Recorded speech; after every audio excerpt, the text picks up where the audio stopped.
Okay, good morning.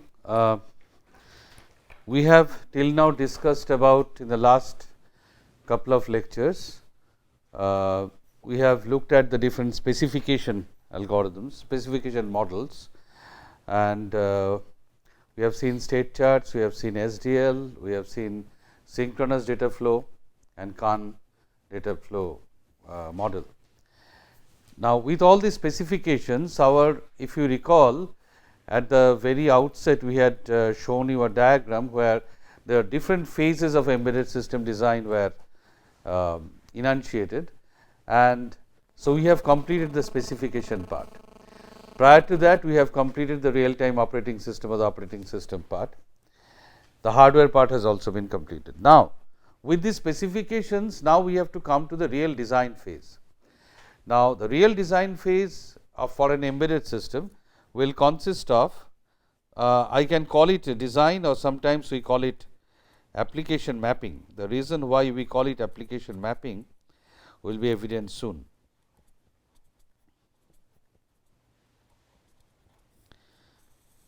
What we intend to do, we start with the specification, and this specification is then mapped to some architecture. If you recall, we had talked about what is a model and how do you translate a model or a specification model. Ultimately, we bring it to an architecture. That is an implementation architecture. So, the specification will be mapped to a particular architecture.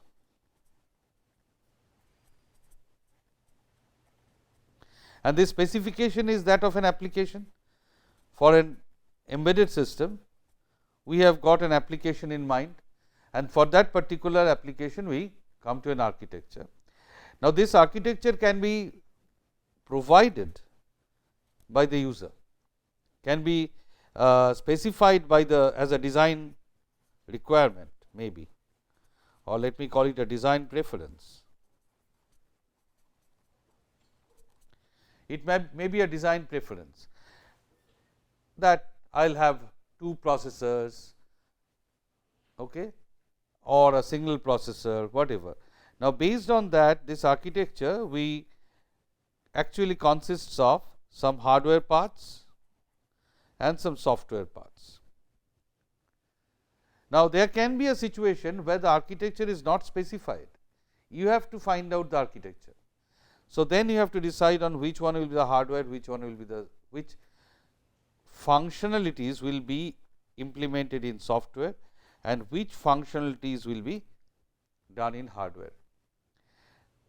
And this part is known as hardware software partitioning.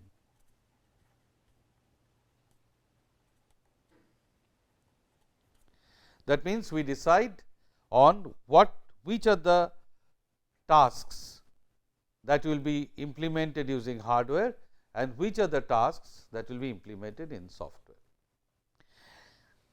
Then we can synthesize the hardware and synthesize the software. Okay. Now, the decision about this hardware software partitioning is guided by a number of constraints. What are the constraints? The constraints can be the time constraints, the cost constraints, the area constraints, all these that we had talked about at the very beginning of this course, right. So, depending on these constraints, we have to actually try for an optimizing solution. And so, today we will start discussing about this. We will suspend this hardware software partitioning approach for a couple of lectures more. First, we will start with hardware. Now, this hardware you have to synthesize.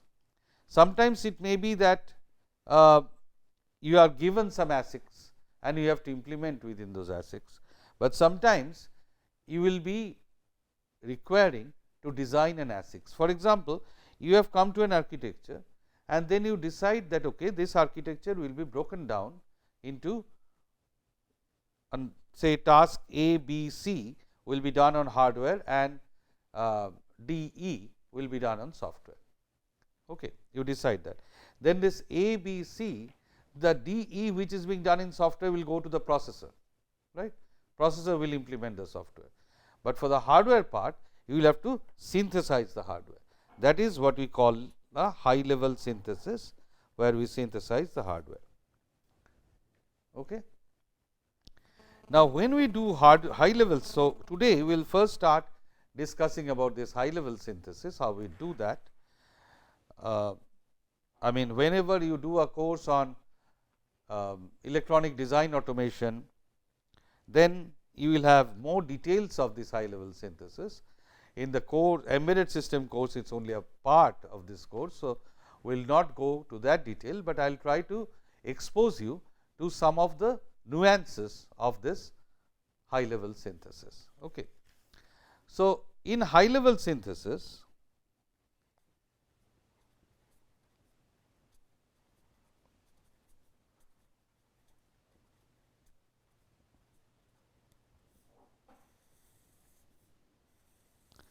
we first start with specification, and that specification can be, as we have seen, the specification was given in state chart or VHDL, whatever. Ultimately, that can be flattened out into either an FSMD, finite state machine with data, or a control and data flow graph. So, essentially we will have some sort of graph. This graph will show, the control and data flow graph shows the tasks, the data tasks as well as their dependencies. Okay. So, we will start with this. Now, the first thing that we do is some sort of profiling. We try to do some sort of profiling. By profiling, what we mean is we try to see what are the say I look at the particular task and try to find out how many steps of operation, how many operational steps will it take, how many, just a rough cut idea about how many operators I will need, okay. How many variables I will need, how many registers I will need, all those things I try to do through a profiling. Okay. So, let us first try to see how profiling works. Let us take an example. The example that I am taken, I am using all through in this course has been taken from, I have given you the reference of the book by Daniel Gajski, The Embedded System Design. So, I am taking that example from Professor Gajski's book and the example in his lectures. So, here is an example of a square root algorithm. Square root algorithm means it is actually this square root algorithm which you are calling SRA is actually finding out the square root of a square plus b square. We are calling that SRA. All right. So, just as an example, because this example is good enough to show different features that come up in this task. Now, here you can see that this a square plus b square we are doing not in a straightforward manner, but through a little convoluted manner. This is not the best way of doing it, but it will help us to illustrate many points, where we take x to be the maximum of absolute value of a and b, y is the minimum of absolute a and b, and the SQR is the max of 0.875 of x, all right, plus 0.5 of y or x, whichever is the higher, x or 0.875 of x or 0.5 of plus 0.5 of y. So, this is how we will compute SQR, that is the square root of a square plus b square will be computed in this way. Okay. Now, so initially we will need a design. So, let us look at this part. We will have a controller and the data path. Now, please recall that we have done a similar exercise when we discussed that greatest common divisor GCD, right. Now, here we will do a similar exercise, but we will go into a little more detail of the steps. So, the controller will have a start and done, and the data path will have input 1 and input 2, and the output will be the square root. And the controller and the data path will be communicating. Actually, the controller and data path communicates using control signals, as well as the controller receives from the data path the status signals. In this case, we are not using any status signals. Okay. Now, let us look at this FSMD. All right, this is a FSMD where we have got S0 as the initial state, okay, where A is accepting the input 1, which is this one, input 1, and B is accepting input 2. All right. Then we start, that is S0. Now, if the data comes in, we does not come in, we repeat, and then when the start is given, that means you see the controller is asking to compute the square root, we come here. In S1, we are computing the modulus of A and modulus of B and keeping them into two variables T1 and T2. That is this part. Then we are computing it x and y, that is here x and y, as the max and mean. So, there are two operators, max and mean. Okay. Now, we are shifting max of, we are shifting x with 3 positions to the right. So, what does it mean? If we move 3 positions to the right, then we are dividing. So, dividing by 8. So, it is becoming 0.125, right, 0.125 of max of A B, that is x is being divided by 0.125, and T4 is being shifted one place. So, it becomes 0.5 y, we wanted to have 0.5 y. So, I am doing two shift operations here, and then T5 is x minus 0.125. So, that is giving me 1 minus 0.25 is giving me 0.875. So, I am computing that using a subtractor, and then this one is T4 plus T5. So, I am getting this value of T6. All right. So, T4 plus T5 is this one, 0.875 x plus 0.5 y, and then I am taking the max of that in state S6, and I am taking the max of this one T6 and x, and that is my output, and I am sending the done signal. So, here I can see that I am moving through 8 states. Each of these states are computing some, doing some computations. Right now, we can see the computations. One is computing the absolute value twice from on 2 variables, finding the max, finding the mean, shift operations, addition and subtraction. Max is again repeated here. So, I am needing max and mean. So, now I can see that okay, in order to carry out this operation, what are the operands I need and how many variables I need. Okay. So, I can see that without attempting to do any optimization, I am just writing it down and I am using variables freely at my will, and so I am getting so many variables. Now, I start doing a little trick here. This table where I look at the variable usage. All right. So, I have got S0 I have left out, all right, but A and B are coming from the input, input is coming from the outside, and here I am only considering the elements that are being read, because if you think of a clock cycle, then at the positive edge of the clock cycle the data will be read, okay, and at the it will be transferred through assignment at the next clock cycle. That is why here I am considering only the read variables, the variables which are read. So, in state S1 I can see the variables which are being used are A and B. In S2 the variables which are being used are T1 and T2.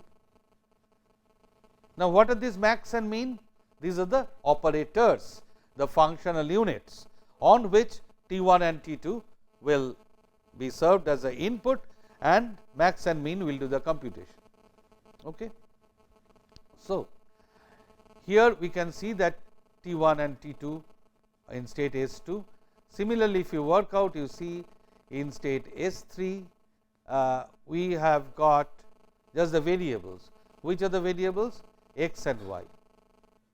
In S4 we are using X, in state S4 we are using I am sorry, it is X T3, right. In S4 X and T3, T4 should not have come here, all right. All right. So, there is a mistake here. S5 again, in that way we put on all the variables. Okay. Now, here I can see that the number of variables are, I can see how many variables I need. Looking at this, if I assume this, I can find out from here what is the maximum number of registers I need from this table. Similarly, we can look at the operations. The operations in all these states S1 to S7, S1 to S7, we can find out that in state S1, we need what are my operations? Absolute, max, mean, shift, minus, plus. So, I need 2 units of absolute operations. Here I need 1 unit of mean operation and 1 unit of max operation. Here S3 I need 2 shifts. Now, I can have 2 shifters, one shifting 3 places, one shifting 1 place if I do them concurrently. Okay. Now, you can very well say that okay, this absolute, for example, I could have, look, here is a interesting point.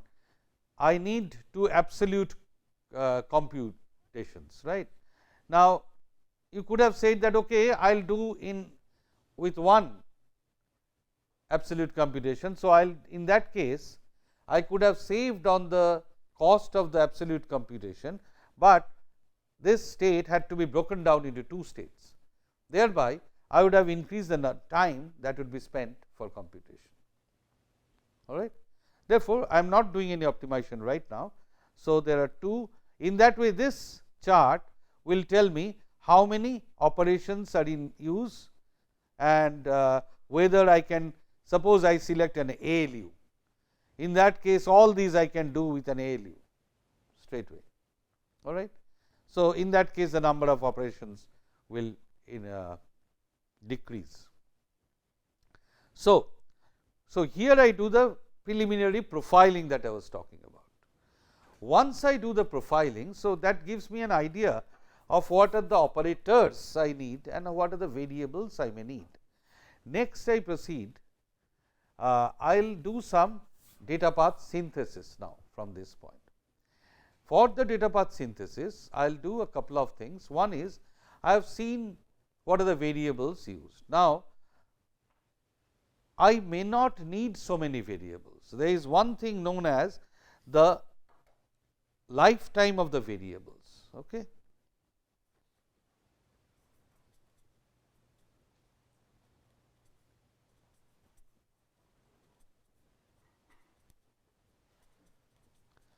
For example, suppose I am doing something here and then later down here I am doing y assigned say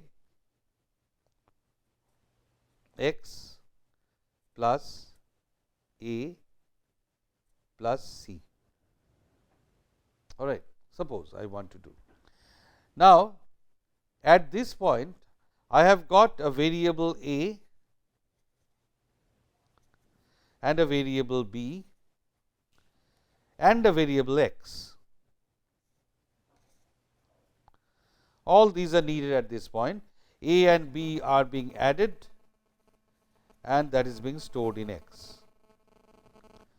Now, when I come here, A is still alive.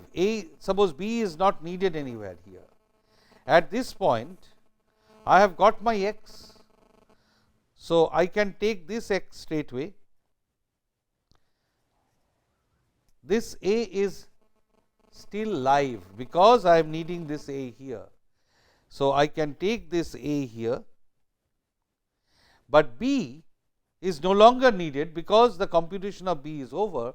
So, I can very well in between store, suppose I read C here, read C, then I can very well read C at this point. Therefore, instead of A, B, C, X, I can very well manage with A, B, C, and this y, suppose later on x is not needed anywhere, then this y could have gone here and after reading. So, this could be y. So, therefore, I want to see which are the variables which are live at a particular point of time. So, looking at the liveness of the variables, I can merge some variables. So, that is one technique.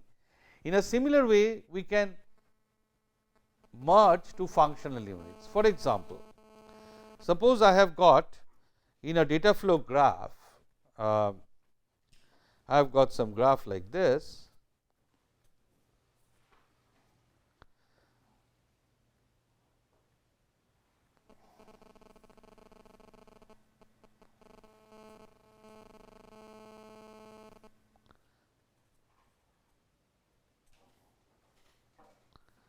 Suppose this is an operation. How many adders do I need?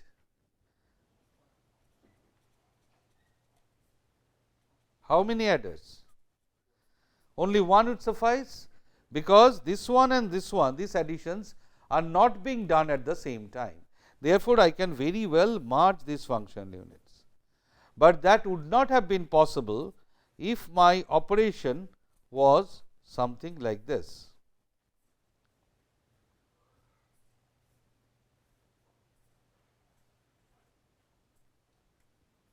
Right. In that case, I would have needed two adders. But if you think a little bit, you can say that if time is not that big a constraint, then I could have very well transformed this one to be something like this, that first I do this with these two, then I reuse this adder. Okay. The output of this adder will be coming to this multiplier, waiting there, and this adder, if I had scheduled later in between here. So, this is step 1. In step 2, I do another addition using the same adder, and then do the multiplication in the third step. Here I am doing the multiplication in the second step. If I had delayed, I could have reused this adder, but that is I am saving the functional unit at the cost of computation time. This task will encounter this phenomenon. This is known as scheduling, or people call it scheduling also. That is, I am allocating the operations at different control steps. All right. Okay. So, here the purpose was to show that we can merge the operators. Similarly, we can merge the connections. For example, if I have say some operator is here, some ALU is here, and the ALU is getting data from variable A. It can take the left input, can take from variable A or B or C or D. Say the right input comes from, so C or D comes to a multiplexer. Here I put a mux, and from this multiplexer I take this data, and this one also comes to a multiplexer with some control, and I can take data from here. So, A or B comes here and C or D comes here. Now, in this case I can merge if they do not come at the same control step, I can very well merge this and can reduce the number of multiplexers. If for example, A and C could be put in one register and B and D could be put in one, then I would have saved in one multiplexer. Thus, we can try to do some connection or bus sharing or multiplexer minimization. We can do register merging, we will show all these things gradually through this example. Now, let us see some concepts like how we can gain by register sharing. Here again look at this, I had mentioned this example. Here you see x assigned a plus b. So, there is an addition operation, and y assigned c plus d, there is an addition operation, but these are at two disjoint control steps in state S I and state S j. Clear?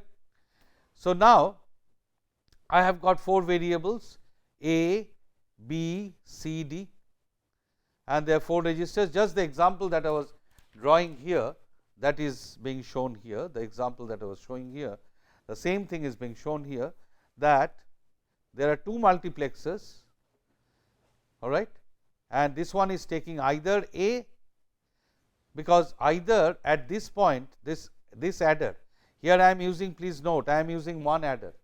Why am I using one adder? Because this addition and this addition are at 2 disjoint control steps. So, I can merge these 2 additions to one at the cost of additional selectors, at the cost of additional multiplexers, and I connect in this way. A or C will come here, B or D will come to the right input of the adder, and accordingly the output will go to either X or Y. Now, you see, since they are coming at disjoint control steps, I can very well merge A and C, because A and C are never live together. There is no point in this simple computation that both A and C are being read simultaneously. That is not the scenario.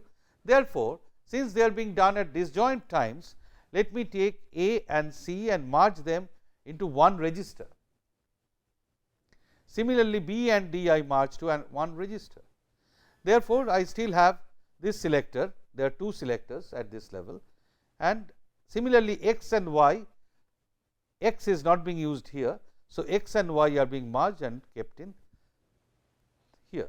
So, this is the data path that we get by little bit of optimization by merging the registers. Okay. Still I am needing, I have in this process I have merged one selector, but 2 selectors, these 2 selectors are still there. Okay. So, how do we do this sort of partitioning? I mean, how do we do this sort of partitioning? I mean, which one can I merge? Which one, rather let me call it, I mean, how do we decide which 2 can be merged together? For that, the general algorithm is here. We form a compatibility graph. What is a compatibility graph?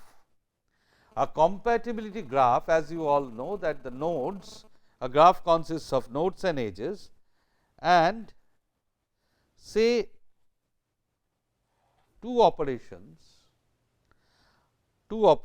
say one is plus, one is multiplication. They are compatible. If they are compatible, I will connect them with a normal edge. If they are incompatible, suppose this and another, say this addition are incompatible, then I will mark them with a dotted edge. When do I say that 2 operators are compatible or 2 nodes are compatible? 2 nodes are said to be compatible if they are not using the same resource. If I have got only one adder, then and two variables are accessing them, then both these variables are coming on the left and right of that adder. So, they cannot be merged. Okay. And if these two are non overlapping in time, if these two operators are not active at the same time, in that case there is a possibility that they can be merged. Okay. So, they are compatible.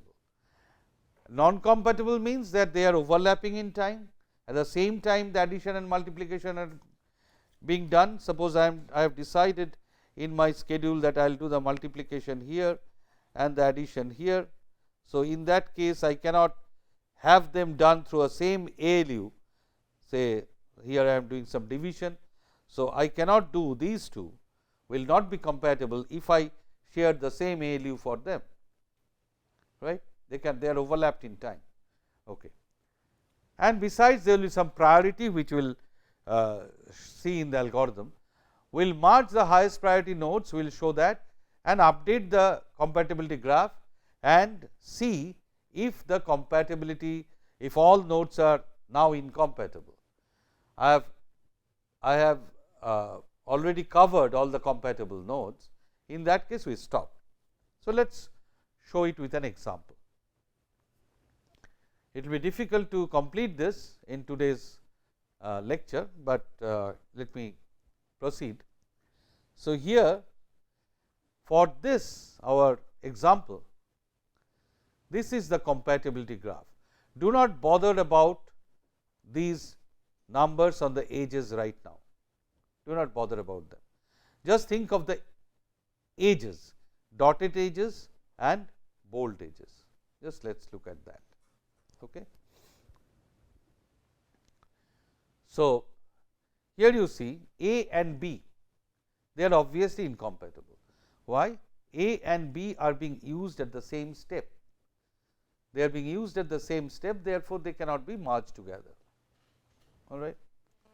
Similarly, T1 and T2 are being written onto in the same step here. Therefore, they are incompatible. But what about T2 and X? T2 is being written into here, all right, and X, I mean X is being written in the next positive edge of the clock. So, T2 is being read here and nowhere I find that T2 and X are simultaneously active on the left side, on the right side. T2 and T1 are being used. So, T1 and T2 are incompatible, but T2 and X are not being used, right. T2 is being used here, X is being used here and T2 is not being used anywhere else, right. So, let us look at what will happen with T1 and X. T1 and X should also be compatible, T1 and X are compatible. Let us look at T3 and X. T3 and X are not compatible, okay, because it is a shift operation and the shift operation is being done at the same cycle. Okay. So, now X and T7, let us see T7. T7 is on the after the computation of max. After the computation of max, T7 will be written onto. So, they can be put in the same register if possible. Okay. T5 and T6, let us see T5 and T6. So, they have got nothing in common, right. T5, X and T3 are incompatible, X and T3 are incompatible. T4 and T5 are incompatible. Where is T4? T4 and T5 are incompatible. Okay. T6 and X are incompatible. T6 and X are incompatible. Here you see. All right. So, in that way, we can draw the compatibility graph of the entire. I mean, here we are only looking at the variables. This compatibility graph is being used for with the purpose of merging the variables. Right now, we are not merging the operands. Yes. So the variables in this case, all the variables are not being checked for compatibility. Like AB is not being checked for compatibility with other variables. Like Y is being checked with every other variable. Sir. Yes. X. The question is that A and B are not being checked with other variables. Y is, the question is that Y is where I am checking all these cross product actually, T1 with X, T2 with X and all those. Why am I not doing it for A and B? The reason is obvious, because A and B are not being used anywhere inside. After once I come here, A and B are not being used anywhere. A and B are compatible with all other nodes. Here, nowhere else A and B has been used further. Once I have shifted this A and we have taken the modulus of A, I have come to this T1. So is it that if a node is incompatible with some other node, then only we are checking for compatibility also? Not exactly. I mean, you could have very well done A and T2, you will get a compatibility always. A and T2, you would get a compatibility. So, all everywhere else, which it's very obvious, because this A, the writing into A has taken place here itself, and after that we are starting. That is why it is an initial allocation. Otherwise, you could have drawn, you are right, you could have drawn it all through. There is no harm in drawing the entire compatibility graph. Here we have just used some intuition that A is compatible with everything else. So, we are not dealing with that. There is no other special reason. So, once we do this, we have got several options. We can see T3, T5, T6 are compatible. So, I can merge them. I can see that T1, T2, X and T7 are compatible. There is no incompatibility among them. So, I could have merged them in the same register.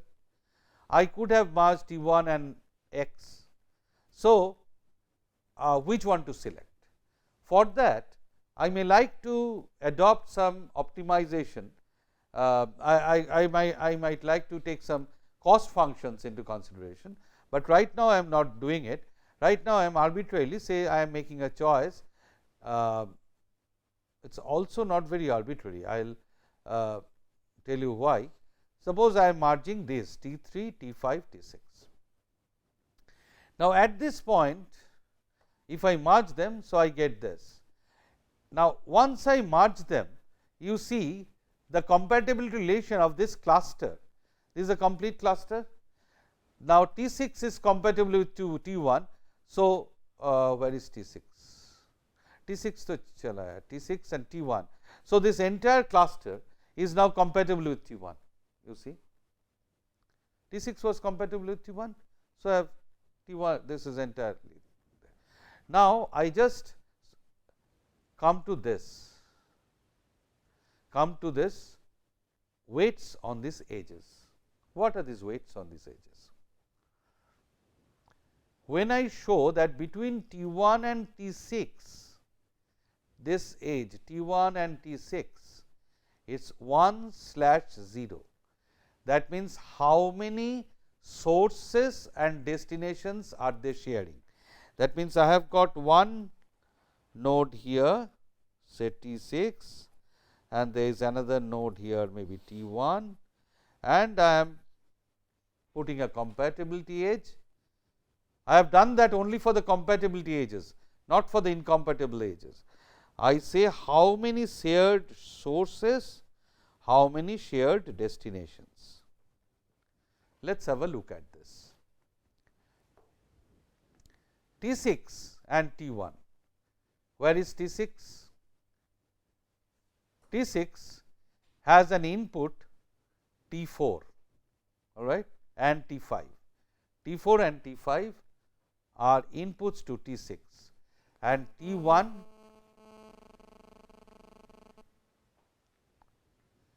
where is T1?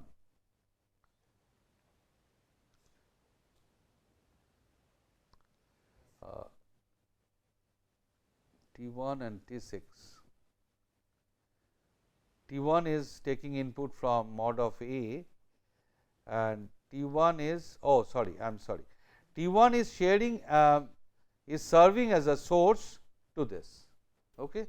So, based on that I'll discuss it in detail in the next class. This will take a little more time. So, based on these allocations we can take the decision whenever I have got a choice that whether I can select this one or this one, I can use this information. This information I will dwell on that again tomorrow in the next class. So, based on that I can do the clustering. So, suppose I made the clustering here. Let us have, we will start from this again. So, quickly let us see, suppose I have clustered this. Now, I find that with T5, T6 this cluster, who else are compatible? I can see that okay, I have not merged T1 I could have done here, but T1 x and T7 this one is also a path, right, compatible path T1 x T7. Suppose I have clustered them, all right, I have clustered them here. So, in that way I can go on clustering and I can go on further clustering here. So, I find T1 x T7. Now, who else? Now, these two are compatible, these two are compatible, right. So, this class, that means all nodes. When is a cluster compatible to another cluster? When all nodes of this cluster are compatible to all nodes in this cluster. Therefore, straightway I can merge these two I can simply merge, right. So, I can merge this further. Okay. So, T1 x T7, but here I have done